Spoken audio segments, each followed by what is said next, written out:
Hello my dear students, कैसे हैं आप सब। आज के इस वीडियो में हम लोग रत्न सागर कम्युनिकेट इन इंग्लिश क्लास 4 से चैप्टर नंबर 5 पढ़ने जा रहे हैं, जिसका टाइटल है द मैगपाइज लेसन। तो इस चैप्टर को हम लोग पढ़ेंगे और इसके line by line, word to word Hindi meanings को भी समझेंगे। लेकिन उसके पहले यहाँ पे आप देख पा रहे हैं आपके स्क्रीन पे फन फैक्ट्स अबाउट बर्ड्स। तो बर्ड्स के बारे में कुछ फन फैक्ट्स दिए गए हैं, इसे हम लोग पहले डिस्कस कर लेंगे। Number 1, birds do not have teeth. चिड़ियों के दांत नहीं होते। But they do have a bone in their tongues. लेकिन उनके जीभ में एक हड्डी होती है, उनके जबान में एक हड्डी पाई जाती है। जैसे कि एनिमल्स और हम इंसानों के जबान में कोई हड्डी नहीं होती, लेकिन हम सबके दांत होते हैं। तो बर्ड्स के पास दांत नहीं होते, लेकिन उनके टंग्स में एक छोटी सी हड्डी होती है। Birds use their keen eyesight to find food. Birds जो है वो फूड को ढूंढने के लिए अपने घुटने के पास की चीजों को देखते हैं। They use their beaks and claws to get bugs, worms, small mammals, fish, fruit, grain और नेक्टर। और ये जो भी खाने की चीजें हैं, इनको पकड़ने के लिए बर्ड्स जो है वो अपने पंजों और अपने चोंच का इस्तेमाल करते हैं। Number 3, male birds often have brightly coloured feathers. जो मेल बर्ड्स होते हैं, उनके रोए, उनके फेदर्स के जो रंग होते हैं वो ज्यादा ब्राइट होते हैं अगर हम कंपेयर करें फीमेल बर्ड्स से। और लास्ट पॉइंट जो दिया गया है, पॉइंट नंबर 4, वो ऑस्ट्रिच के बारे में है, शुतुरमुर्ग के बारे में है। The ostrich which is the fastest running bird can not fly. Ostrich जो कि सबसे तेज दौड़ने वाला बर्ड है, वो उड़ ही नहीं सकता। अब यहाँ पे एक एक्टिविटी दिया गया है। क्या एक्टिविटी है? Write the names of 4 birds that you see around your house और स्कूल। आपको 4 ऐसे बर्ड्स के नाम लिखने हैं जो कि आप अपने स्कूल और घर के आसपास देखते हैं। तो अभी आप एक काम कीजिए, अभी आप इस वीडियो को पॉज कीजिए और नीचे कमेंट सेक्शन में जाइए और मुझे आप सभी लोग 4 ऐसे बर्ड्स के नाम लिखकर दिखाइए कमेंट सेक्शन में, जो कि आप अपने घर और स्कूल के आसपास देखते हैं। ठीक है, अब यहां से हम लोग क्या करेंगे, इस स्टोरी को पढ़ना और समझना शुरू करेंगे। Magpies are found in America, Europe and Australia. तो मैगपाइज जो बर्ड है वो अमेरिका, यूरोप और ऑस्ट्रेलिया में पाए जाते हैं। They are black and white in colour. इनका रंग जो है वो हल्का सा ब्लैक और व्हाइट दोनों होता है। They are sociable birds. देखो, सोशेबल कहने के मतलब बहुत ही मिलनसार होते हैं, बहुत ही फ्रेंडली होते हैं। who love brightly colored objects which they often steal from people's garden। और ये जो मैगपाइज होते हैं, इन्हें चमकदार चीजें बहुत ही ज्यादा पसंद है और इसलिए ये लोगों के गार्डन से, लोगों के बागीचे से चमकती हुई चीजें चुरा ले जाते हैं। तो है ना काफी फनी और इंटरेस्टिंग सी बात। ओके, तो यहाँ पे आपको एक मैगपाई दिख रहा है, इसको हिंदी में हम लोग नीलकंठ भी बोलते हैं। ठीक है, तो स्टोरी की शुरुआत हम लोग करते हैं। Years and years ago, ever so many years ago, मतलब सालों साल पहले, कई साल पहले, only one bird in the whole world knew how to build a nest. तो पूरी दुनिया में एक ही ऐसा बर्ड था जिसको पता था कि घोंसला कैसे बनाते हैं। That wise bird was the magpie. और वो वाइज बर्ड कौन था? वो मैगपाई था, जिसको पता था कि घोंसला कैसे बनाते हैं। One day all the other birds went to the magpie. एक दिन क्या होता है, जितने भी दूसरे सारे बर्ड्स होते हैं वो सभी के सभी मैगपाई के पास जाते हैं। They wanted to learn how to build nests. क्योंकि जो दूसरे बर्ड्स थे वो सीखना चाहते थे कि घोंसला कैसे बनाते हैं। अब क्योंकि घोंसला बनाने सिर्फ मैगपाई को ही आता था, इसलिए सभी लोग मैगपाई के पास जाते हैं। They beg the magpie to teach them. अब सारे लोग हाथ पैर जोड़कर मैगपाई से रिक्वेस्ट करते हैं, अरे यार हमें घोंसला बनाना सिखा दो ना। Indeed I will be glad to teach you, said Mrs magpie. Mrs magpie कहती है, हाँ, आप सबको घोंसला बनाना सिखाने में मुझे बहुत ही ज्यादा खुशी होगी। मतलब मैं आप सबको घोंसला बनाऊंगी और आई मीन मैं आप सबको घोंसला बनाना सिखाऊंगी, और ऐसा करके मुझे बहुत ही ज्यादा खुशी होगी। Just watch and listen to me. आप सबको बस एक ही काम करना है, मुझे सुनते जाओ और मुझे ध्यान से देखते जाओ। First you must choose a tall tree like this great oak. एक घोंसला बनाने के लिए आपको सबसे पहले एक लंबा सा पेड़, जैसे कि ये वाला बड़ा सा ओक का पेड़ है ना, ऐसा ही एक लंबा सा पेड़ आपको चुनना होगा। देन टेक स्टिक्स, फिर कुछ लकड़ियां लीजिए। और ये जो मैगपाई है वो आगे अभी बहुत सारी चीजें बताने ही वाला होता है, तब तक बीच में ही उसे कोई टोक देता है। चलिए देखते हैं कि उसे कौन टोकता है। A tree broke in the bold eagle, a tree here in this valley. तो इस मैगपाई को कौन टोकता है? तो एक ईगल जो होता है, एक गरूर जो होता है, जिसको हम लोग चील भी कहते हैं, वो टोक देता है और कहता है, क्या तुम चाहते हो कि इस वैली में, इस घाटी में मैं एक पेड़ को चूज करूं और वहां पे मैं अपने घोंसले को बनाऊं? No trees nor valleys for me, नहीं, ना ही मैं किसी पेड़ पे रह सकता हूं और ना ही मैं किसी घाटी में रह सकता हूं।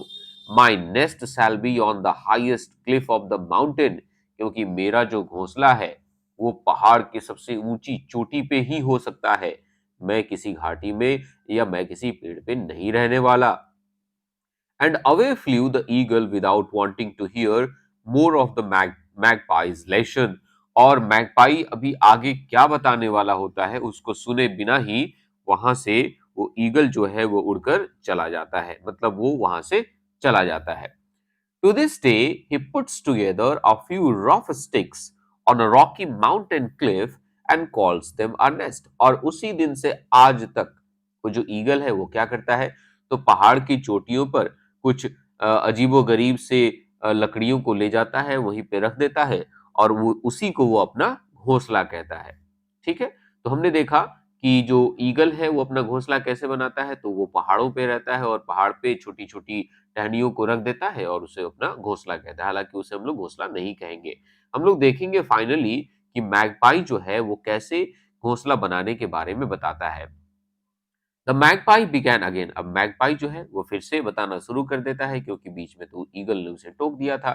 फिर वो कहता है, take sticks like these, she said. तो मैगपाई कहती है कि देखो, जैसे कि मैंने ये स्टिक्स लिए ना, बिल्कुल इसी प्रकार के स्टिक्स, इसी प्रकार की लकड़ियां आपको लेना है। टू अ हाई ब्रांच, और आप इन सभी लकड़ियों को लेकर उस लंबे से पेड़ के सबसे ऊपर वाले, काफी ऊंचाई वाले शाखा पे, ऊंचाई वाली डाली पर लेकर जाइए। तभी बीच में फिर से इस मैगपाई को कोई टोकता है। कोई कहता है, are you a fool, cried the lark. कौन टोकता है? लार्क।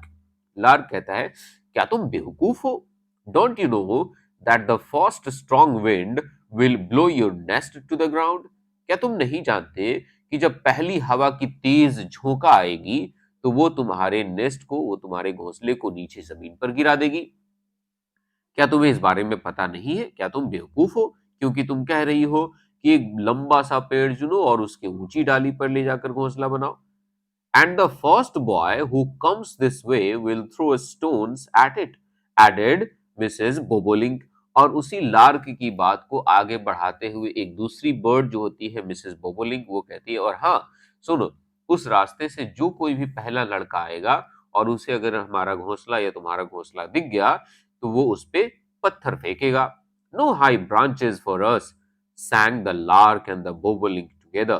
अब ये दोनों बर्ड्स, लार्क और बोबोलिंक, एक साथ चिल्लाते हुए कहते हैं, नहीं नहीं, हमारे लिए ये जो हाई ब्रांचेस है वो बिल्कुल भी ठीक नहीं है। मतलब हम लोग एक लंबे से पेड़ की ऊंची डाली पर अपनी घोंसला तो बिल्कुल नहीं बनाएंगे। And down they flu into the tall grass of the मेडो। और यहीं से दोनों के दोनों, लार्क और मिसेस बोबोलिंक, वहां से खेत की, मेडो मतलब होता है खेत, खेत में लंबे लंबे घास थे वहीं पे उड़कर चले जाते हैं। There they have made their nest ever since. और उसी दिन से लार्क और मिसेस बोबोलिंक ने अपने घोंसले कहाँ बनाए हैं? तो खेतों में बनाए हैं। तो हमने देखा कि ये जो दो बर्ड्स होते हैं, लार्क और बोबोलिंक, ये पेड़ पर अपने घोंसले नहीं बनाते हैं, ये खेतों में घास के बीच अपना घोंसला बनाते हैं। Mrs magpie didn't even look at the birds flying away. अब देखिए मिसेस मैगपाई जो है वो घोंसला कैसे बनाते हैं ये सिखाने में इतनी ज्यादा, आई मीन, मशगूल हो गई हैं। वो घोंसला कैसे बनाते हैं ये बताने में वो, उनका कंसंट्रेशन इतना ज्यादा है कि वो देख भी नहीं पाती हैं कि जो दूसरे बर्ड्स हैं वो उनकी बातों को सुनकर वहां से उड़ रहे हैं या उनकी बातें उनको पसंद नहीं आ रही है। फिर से वो आगे बताना शुरू करती हैं। कौन? Mrs magpie. वो कहती हैं, weave the sticks together so in and out. तो इस तरह से, जैसे कि मैं कर रही हूँ, स्टिक्स को ऊपर नीचे ऊपर नीचे ऊपर नीचे करके इसे बुनो, सी सेड चीयरफुली, और जब वो बताती है तो काफी खुशी के साथ बताती है। That will make the bottom of the nest, और ऐसा करने से तुम अपने घोंसले का निचला वाला बॉटम, जिसे हम लोग फ्लोर कहते हैं, वो बना लोगे। I will not set my nest on a branch like that, spoke up the ओरियोले। अब ओरियोले एक दूसरा बर्ड है, वो कहता है कि सुनो, मैं अपने घोंसले को जो है ना, इस तरह के डाली पे बिल्कुल भी नहीं रखूंगा। The wind surely would blow it of, हवा जो है वो निश्चित तौर पे इस घोंसले को यहाँ से नीचे गिरा देगी। As the lark just said, जैसा कि अभी अभी लार्क ने कहा था कि हवा की तेज झोंका जब आएगी तो घोंसले को वहां से नीचे गिरा देगी। And the oriole flew away and hung her nest from little twigs, और वहां से ओरियोले भी उड़कर चला जाता है, और उस दिन से आज तक वो अपने घोंसले को कैसे बनाता है, तो एक छोटी सी डाली में वो अपना घोंसला बनाता है और उससे उसको लटका देता है। There you may see it even today, swinging in the wind far out at the end of a long branch। और आजकल भी हम लोग ओरियोले के घोंसले को देख सकते हैं, जो कि किसी डाली के सबसे एंड में होता है और वहां से वो लटका हुआ होता है। Cover the inside of your nest with mud, Mrs. Magpie went on। अब मिसेस मैगपी जो है अपना लेसन जारी रखती है, अपना सबक जो वो सिखा रही है दूसरे बर्ड्स को कि घोंसला कैसे बनाते हैं। वो कहती है अब एक काम करो, अपने नेस्ट को जो है ना मड से, मतलब कीचड़ से कवर कर दो। Then line it with soft grass, so, और जैसे कि मैं कर रही हूँ वैसे ही सॉफ्ट ग्रासेस से इसकी एक लाइनिंग कर दो। Dear, dear, so much work to make a nest, yawned the whippoorwill। अब यहाँ पे whippoorwill एक दूसरा बर्ड है।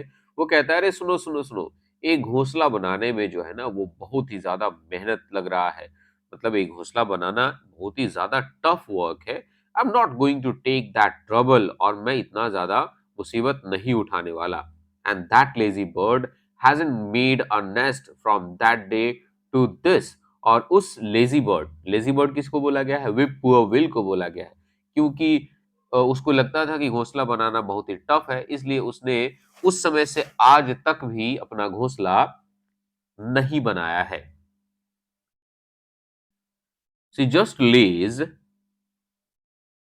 her eggs in a hollow in the ground or perhaps on log। और वी पुअर विल जो है, क्योंकि वो अपना घोंसला नहीं बनाती है, इसलिए वो अपने अंडों को कहाँ देती है, तो जमीन पे कहीं पे भी होल होता है, कहीं पे भी एक हल्का सा छेद होता है, तो वहां पे वो अपने अंडे को देती है, या किसी लकड़ी के लट्ठे पे, किसी लकड़ी के लॉग पे वो बैठकर अपने अंडों को देती है। Who would go to all that trouble, hooted the owl। अब आउल जो है, उल्लू जो है, वो हूट करते हुए, चीखते हुए, चिल्लाते हुए कहता है अरे कौन इतना सारा मेहनत का काम करेगा। I think I have a better plan, मुझे लगता है कि घोंसला बनाने के लिए मेरे पास तुमसे एक अच्छा आइडिया है, तुमसे एक बेटर प्लान है। She looked very wise but said no more. You can guess what her plan was when you find her eggs in a crow's or a hawks old nest. अब भले ही यहाँ पे जो उल्लू है वो अपने आप को बहुत ही ज्यादा होशियार, बहुत ही ज्यादा वाइज दिखा रही हो, लेकिन नहीं, ये जो आउल है वो उतना होशियार नहीं है, क्योंकि जब आपको पता चलेगा कि एक उल्लू के जो अंडे होते हैं वो या तो किसी कौवे के घोंसले में या किसी बाज के पुराने घोंसले में देखने को मिल जाते हैं, इसका मतलब ये हुआ कि उल्लू भी अपने घोंसले को नहीं बनाता है, वो इधर उधर बस रहता है और अपने दिन काटता रहता है। Now take more mud and sticks, began the magpie once more. अब मैगपी जो एक बार फिर से अपने लेसन को कंटिन्यू करती है, और वो कहती है अब एक काम कीजिए, थोड़ा सा और मड लो, थोड़ा सा और कीचड़ लो, एंड थोड़ा सा और लकड़ियों को लो, और वो कहती है you should build a dome over your nest. अब क्योंकि आपने नीचे का फ्लोर बना दिया है, अब अपने आप को बारिश से और ठंड से बचाने के लिए उसके ऊपर एक डोम बनाना होगा, एक छत बनाना होगा। That is to hide the little ones and to keep out the rain. और डोम किस लिए बनाना होगा, ताकि आप अपने बच्चों को बारिश से बचा सके, आप अपने बच्चों को ठंड से और बारिश से बचा सके, इसलिए आपको एक डोम भी बनाना होगा। Oh never mind the dome, said the robin. अब रॉबिन बर्ड जो है वो कहता है अरे डोम की क्या जरूरत है, I will cover my little ones with my wings, कि मैं इतना तक तो बना लूंगी जहां तक आप बता रही हो, मैं डोम नहीं बनाऊंगी, और बारिश से अपने छोटे बच्चों को बचाने के लिए मैं क्या करूंगी, तो उन्हें मैं अपने विंग्स से, अपने पंखों से ढक लूंगी। I can hide them and keep of the rain. मैं उन्हें अपने पंखों से ढक लूंगी और उन्हें बारिश से बचा लूंगी। You are right Mrs Robin, said the crow. अब क्रो जो है, कौवा जो है, वो कहते हैं हाँ मिसेज रॉबिन, आप भी सही कह रही हैं। We have no use for domes. हमें डोम्स की कोई जरूरत नहीं है, हमें अपने घोंसले में छत की कोई जरूरत नहीं है। And to this day neither robins nor crows have built domes over their nest. और उस दिन से आज तक ना ही किसी कौवे ने और ना ही किसी रॉबिन ने अपने घोंसले के ऊपर डोम बनाया है, अपने घोंसले के ऊपर छत बनाया। अगर आप किसी कौवे के घोंसले को देखोगे तो वहां पर एक छत नहीं देखने को मिलेगा। Mrs magpie went on building her nest. अब क्योंकि ये यहाँ से ये रॉबिन और बर्ड भी चले जाते हैं, लेकिन मिसेस मैगपाई जो है वो अपना घोंसला बनाना जारी रखती है। Just as she knew it ought to be built. और बिल्कुल वो अपना घोंसला वैसे ही बनाती है जैसा कि वो जानती है कि एक घोंसले को होना चाहिए था। Soon it was done, dome and all. और बहुत ही जल्द जो मैगपाई है वो अपने घोंसले को बनाकर कंप्लीट कर लेती है, और वो भी डोम के साथ और उन सभी चीजों के साथ जो कि उसने अपने लेसन में बताया था। Indeed Mrs magpie said the swallows, we like your nest. अब swallows जो बर्ड है वो मिसेस मैगपाई की बातें सुन रहा था और वो कहता है कि हाँ हाँ मिसेस मैगपाई, सचमुच में आपका घोंसला जो है वो हमें बहुत ही ज्यादा पसंद आया। The dome is a fine thing. जो डोम आपने बनाया है वो बहुत ही कमाल की चीजें हैं। But why should we build it, लेकिन हमें इसे बनाने की क्या जरूरत है। There are plenty of domes already built. क्योंकि बहुत सारे डोम ऐसे हैं, बहुत सारे छत या गुंबद ऐसे हैं जो कि पहले ही बने हुए हैं। We only need to make our nests under them. तो बस हमें करना क्या है, तो उन डोम्स के नीचे अपना घोंसला बना लेना है। जैसे कि मंदिर, मस्जिद, गुरुद्वारे, चर्च, इन सभी में डोम्स आपको देखने को मिल जाते हैं या इस तरह की छतें देखने को मिल जाती हैं, और वहां पे बहुत सारे बर्ड्स अपने घोंसलों को बनाकर रहते भी हैं। यही बात स्वॉलो मिसेस मैगपाई से कहता है। Ever since then, many swallows build their nest on buildings, often under a roof or a window ledge। और तभी से कई सारे जो swallows बर्ड हैं वो बिल्डिंग्स के और छतों के और विंडो के लेजेस जो होते हैं, जो खिड़कियों के जो छज्जे होते हैं उसके नीचे अपने घोंसलों को बनाते हैं। Others have made theirs under roofs of open barns and still others under eaves। अब बताया गया है कि दूसरे जो बर्ड्स हैं जैसे कि स्वालोज की ही बात करें, तो किसी ने खलिहान में और किसी ने छतों के जो हल्के से निकले हुए जो किनारे होते हैं उसके नीचे अपने घोंसलों को उन्होंने बनाया है। So all the birds flew away and left Mrs Magpie without saying thank you. तो इस तरह से सारे के सारे बर्ड जो हैं वो उड़कर चले जाते हैं और वे लोग मिसेस मैगपाई को थैंक यू भी नहीं बोलते हैं कि मिसेस माइकपाई ने उनको घोंसला बनाना सिखाया था। तो ये कितने आई मीन हम कह सकते हैं अनग्रेटफुल लोग हैं, ये अनग्रेटफुल बर्ड्स हैं, हम समझ सकते हैं।